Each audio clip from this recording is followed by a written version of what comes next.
ผีปอบบ่แม่นผีที่ลอยไปลอยมาคือผีกระสือแต่เป็นผีที่อยู่ในคนอยู่ใกล้ตัวเฮานี่ละใกล้จนบ่ฮู้ตัวคนเฒ่าคนแก่เพิ่นว่าผีปอบมันเกิดจากคนเล่นของเล่นวิซ่าแต่เล่นบ่ถึงเล่นผิดคู่หรือเอาวิซ่าไปในทางที่บ่ดีของกับมันก็เลยเข้าตัวกลายเป็นปอบโดยบ่ฮู้ตัวสมัยก่อนบ้านใดมีคนป่วยสูบผอมกินบ่ได้นอนบ่หลับปวดท้องเลือดออกทางปากคนในหมู่บ้านก็สิเริ่มเว้าพื้นว่าบ่แม่นปอบกินมันแล้วบ่นั่นน่ะปอบมันบ่ได้ออกมาหลอกคนให้เห็นโตเป็นๆเด้อแต่มันสิเฮ็ดให้คนเจ็บสัตว์ตายของหายแล้วคนในหมู่บ้านนั้นก็สิเฮ็ดหยังบ่ขึ้นบ่เจริญบางเทื่อผีปอบก็บ่ได้เกิดจากเจ้าของร่างเองแต่มันสืบทอดกันมาในสายเลือดพ่อเป็นลูกก็เป็นแม่มีลูกก็หลบหนีบ่พ้น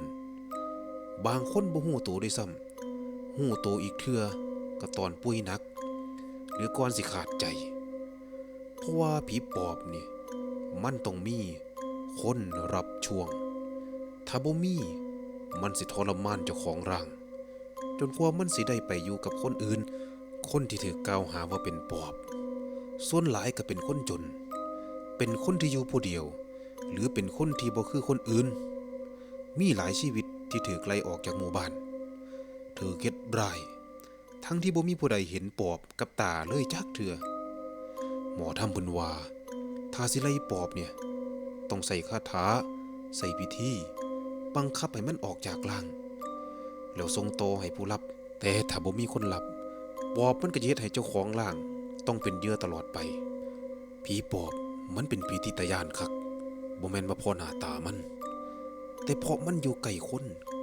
ใกล้จนบ่ฮู้ว่าคนที่นั่งกินข้าวอยู่นำเฮาซุมื้อนี่เป็นคนหรือเป็นปอบถ้าคืนใด